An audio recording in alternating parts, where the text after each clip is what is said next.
편 1절에서 9절까지 함께 읽도록 하겠습니다. 여호와여, 의의 호소를 들으소서. 나의 울부짖음에 주의하소서. 거짓되지 아니한 입술에서 나오는 나의 기도에 귀를 기울이소서. 주께서 나를 판단하시며 주의 눈으로 공평함을 살피소서. 주께서 내 마음을 시험하시고 밤에 내게 오시어서 나를 감찰하셨으나 흠을 찾지 못하였사오니 내가 결심하고 입으로 범죄하지 아니하리이다.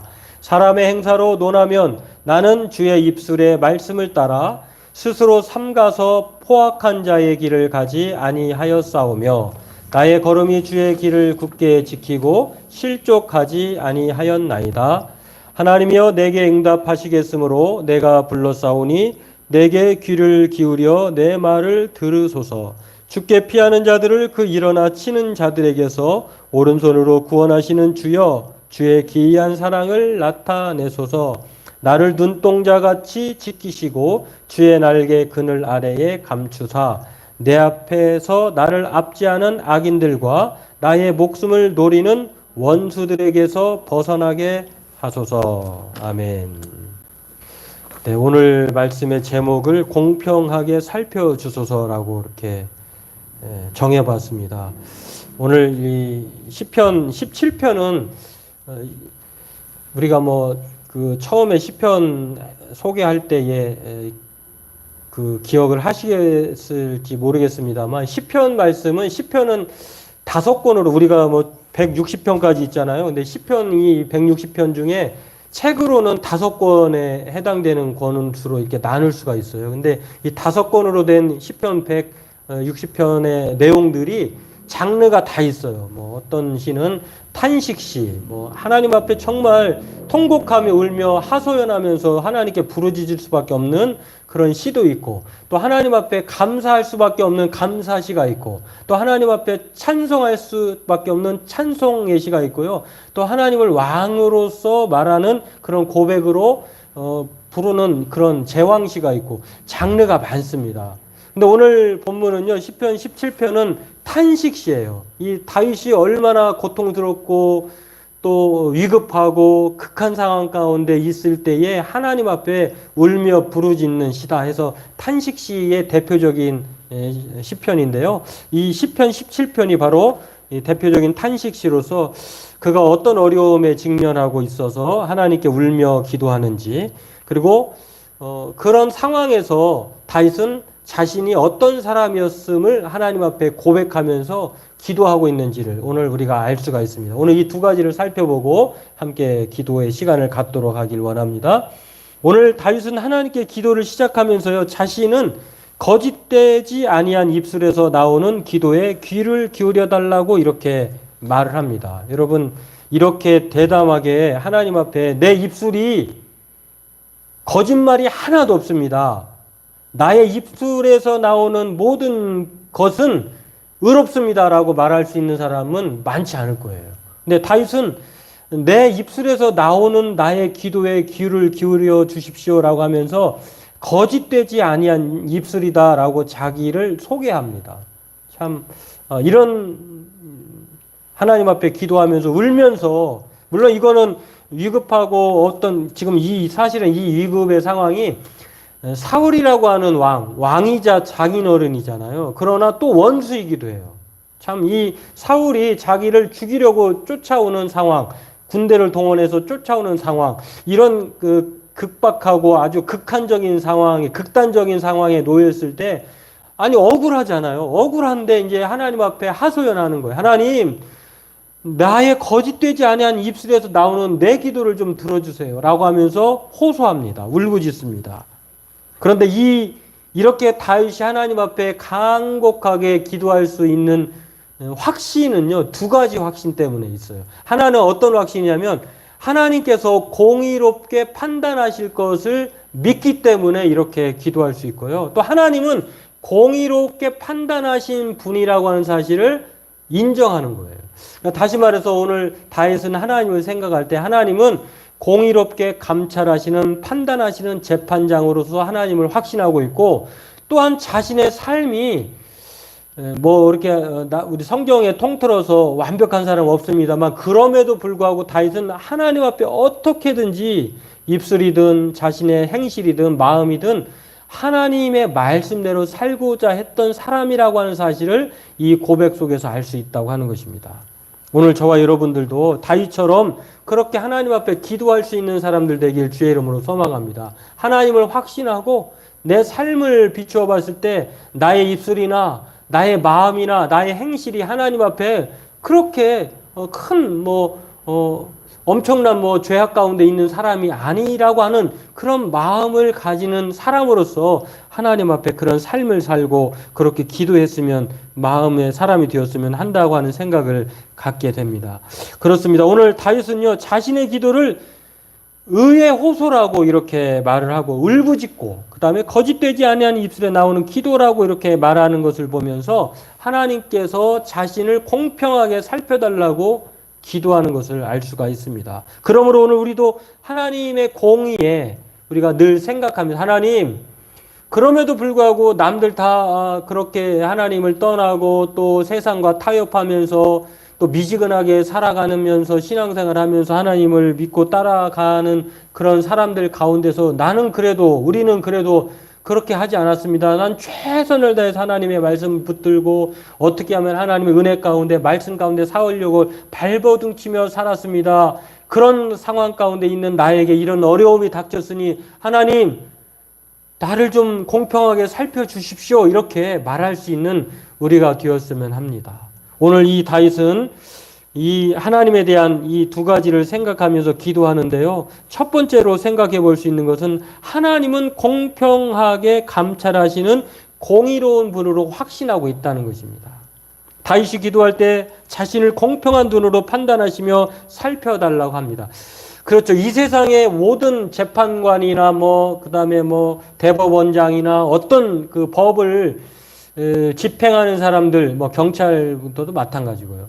근데 이런 사람들은 아무래도 완벽하지가 않아서 자기에게 편한 사람은 어떤 때는 눈을 감을 때도 있고 또 법의 잣대가 고무줄 잣대가 될 수도 있고 이런데 하나님은 공평하시다는 거예요. 하나님은 공의로우셔서 하나님은 그 하나님인 것을 이 다윗은 알기 때문에 자기를 죽이려고 하고 자기에게 고난을 갖게 만들어내는 그런 악인들에 대해서 오늘 다윗은 공평한 눈으로 판단해달라고 누가 악합니까? 누가 잘못됐습니까? 이렇게 말하는 것을 봅니다. 왜 이렇게 말하고 있을까? 다윗은 고난과 억울함을 당하고 있기 때문에 그래요. 까닭없는 정말 자기가 별 잘못한 것 같지 않은데 누가 봐도 우리가 사울과 다윗을 비교해보면 누가 나쁜 사람인지 알잖아요. 그런 면에서 오늘 다윗이 그렇게 말하는 것입니다. 하나님, 공평하신 하나님, 공의롭게 감찰하시는 하나님, 그 하나님께서 나의 기도에, 나의 호소에, 나의 울부짖음에 감찰해 주옵소서. 그렇습니다. 만약 아들이 동네 불량배에게 돈을 빼앗기고 돌아와서 그렇게 돌아왔다고 생각해 보세요. 그러면 그 아이가 울면서 부모에게 말할 거 아니에요. 그러면 이 아이가 평상시 불량배였다면 그렇게 울면서 돈 뺏겼다, 그 나쁜 놈이다 이렇게 말할 때에 부모가 수긍을 잘 안 할 거잖아요. 원래 그 아이도 불량배의 불이었다면. 그런데 그런 아이가 아니에요. 그렇다고 하면은 불량배에게 악한 사람에게 혼냄을 당하고 돈을 빼앗겼다고 와서 하소연하며 울며 부르짖는 자기 아들의 호소에 어느 부모가 가만히 있겠습니까? 이렇게 말할 수 있는 것은 다윗이 또는 우리가 하나님 앞에서 하나님이 공평하고 의로운 분이라고 하는 것 확신이 있기 때문에 말할 수 있는 거예요. 하나님이 그런 능력이 없거나 그런 분이 아니라 간섭하지 않는다고 하시면 우리가 기도하지 않겠죠. 그러나 오늘 다윗은 하나님은 공평한 눈으로 판단하시기 때문에 오늘 자신이 그렇게 기도하는 것 도와주세요. 마치 아이가 돈을 빼앗기고 부모에게 와서 불량배를 호소하는 것처럼 그놈 나쁜 놈들 혼내주십시오. 나를 도와주세요. 라고 말하는 것처럼 오늘 그렇게 호소하고 있다고 하는 것입니다. 이 다윗의 호소는요, 하나님께서 공평하게 감찰하셔서 살펴달라고 하는 것. 부당한 것이 아니에요. 오늘 저와 여러분들도 이렇게 하나님 앞에 기도할 때 하나님을 공평하게 감찰하신 분으로 확신하고 기도하는 저와 여러분 되기를 바라겠습니다. 다윗은 또한 하나님 앞에서 공평한 삶을 추구한 사람인 것을 알 수가 있는데요. 오늘 이렇게 말하죠. 나를 판단해 하시며 주의 눈으로 공평함을 살피소서라고 하면서 자기의 마음을 또 자기의 행사를 자신의 걸음을 그렇게 소개를 합니다. 그러면서 하나님께서 내게 응답하시고 귀를 기울여 달라고 내 말을 들어달라고 하나님의 기이한 사랑을 나타내 달라고 그렇게 말하면서 자신을 눈동자같이 지켜달라고 그렇게 호소하는 것을 볼 수 있는데요. 오늘 다윗은요, 말과 행실과 마음에 있어서 하나님 앞에 정직하게 공의롭게 살아갔다는 것을 그렇게 소개하는 거예요. 어떻게 어떤 사람이 이렇게 자신 있게 자신의 결백을 주장할 수 있을까요? 그러나 다윗은 뭐 2절에도 말하고 있는 것처럼 나는 하나님 앞에 공평하게 살펴주소서라고 말하면서 1절에도 입술로 범죄하지 않았다 이렇게 말을 합니다. 또한 4절에서는 이렇게 말을 하죠. 나의 행사를 하나님께서 논하면 주의 입술의 말씀을 따라 나는 삼가서 포악한 자의 길을 가지 아니하여. 포악한 사람들처럼 자신의 입술을 그렇게 막 그 자유롭게 놀리지 않았다고 하는 것을 알려주고 있고, 또한 그러면서 주의 길을 실족하지 않게 살아갔다고 말하고, 그리고 10절에서도 우리가 읽진 않았습니다만 악인과 원수들처럼 마음을 기름에 잠기게 하지 않았다라고 하는 것입니다. 다시 말해서 이 기름에 마음을 잠기게 했다고 하는 말은요, 불쌍히 여기는 마음이 조금도 없다는 뜻이에요. 악인들은 동정하거나 불쌍히 여기거나 안타깝게 생각하는 것이 없어요. 왜냐하면 이 표현이 그렇거든요. 그 10절 말씀에 그들의 마음은 기름에 잠겼다. 기름에 잠겼다고 하는 것은요, 마음이 이미 새카매졌다. 아주 무감각해졌다라고 하는 뜻이에요. 그러나 다윗은 그런 사람이 아니었다. 나는 하나님 앞에 입술로 범죄하지 않았고, 또한 말씀을 따라 실족하지 않으려고 주의 길을 걸어갔고, 또 원수들처럼 내 마음이 긍휼히 여기는 마음이 없지 않았다 이렇게 소개하는 것입니다. 그러므로 오늘 저와 여러분 이렇게 완전 무결하고 죄가 없다는 말이 아니에요. 다윗도 우리가 알다시피 밧세바를 범했잖아요. 그리고 거짓말했고 살인까지 저지른 아주 큰 죄악 중에 엄청난 죄를 저지른 사람이죠. 그런데 다윗이 이렇게 말하는 이유는 자신이 죄가 없다는 뜻이 아니에요. 그 정도로 죄를 안 지으려고 그렇게 힘써서 살았다라고 하는 것을 하나님께서 좀 알아달라, 살펴달라라고 그렇게 호소하는 것입니다. 이 호소는요, 마치 우리가 잘 알고 있는 것처럼 유다 왕 히스기야 왕을 생각나게 합니다. 열왕기하 20장 3절에 보면은요, 유다 왕 아하스의 아들 히스기야가 15세 15살에 왕이 돼가지고 29년간 통치하는데 그 기간의 쯤에 하나님으로부터 너는 이제 죽고 이제 없어질 것이다. 너의 이부자리를 다 정리해라 라고 사망 선고를 내립니다. 죽을 병에 걸린 거예요. 근데 그가 그런 사형 선고를 받았을 때에 취한 행동이 있습니다. 오늘 다윗의 말과 비슷한데요. 그것이 열왕기하 20장 1절에서 6절에 나와 있는데, 그가 히스기야가 병들어 죽게 되매 아모스의 아들 선지자 이사야가 그에게 나와서 그에게 이르되 여호와의 말씀이 너는 집을 정리하라. 내가 죽고 살지 못하리라. 이렇게 말하니까요, 히스기야가 여러분에게 하나님께서 너 내일 곧 죽을 것이니 이제 주변을 정리하라 이렇게 말하면 여러분 뭘 하겠습니까? 내가 못 해봤던 것 해보고 죽자 해가지고 그쪽으로 달려가시겠습니까? 끄덕이는 분도 있고 아니워하는 분도 계시는데, 오늘 이 히스기야가 하나님으로부터 그런 사망 선고를 받았어요. 근데 그때에 그가 이 이사야 선지자로부터의 그 소식을 듣고 난 다음에 열왕기하 20장 2절에 이렇게 말합니다. 히스기야가 낫을 벽으로 향하여 여호와께 기도하여 이르되 여호와여 구하오니 내가 진실과 전심으로 주 앞에 행하며 주께서 보시기에 선하게 행한 것을 기억하옵소서. 다윗처럼 하나님, 내가 죽게 되었지만 그러나 나의 삶의 모습을 좀 살펴주세요. 히스기야가 그렇게 기도한 거예요. 하나님 앞에 너는 곧 죽을 거니까 정리하라라고 할 때에 히스기야가 하나님, 벽을 향하여서 얼굴을 대고 하나님과 대면하면서 하나님만 바라보고 기도하는 거예요. 하나님, 나의 과거를 기억해 주옵소서, 살펴 주옵소서. 내가 어떻게 살았습니까? 내가 진실과 전심으로 하나님 앞에 행하였지 않았습니까?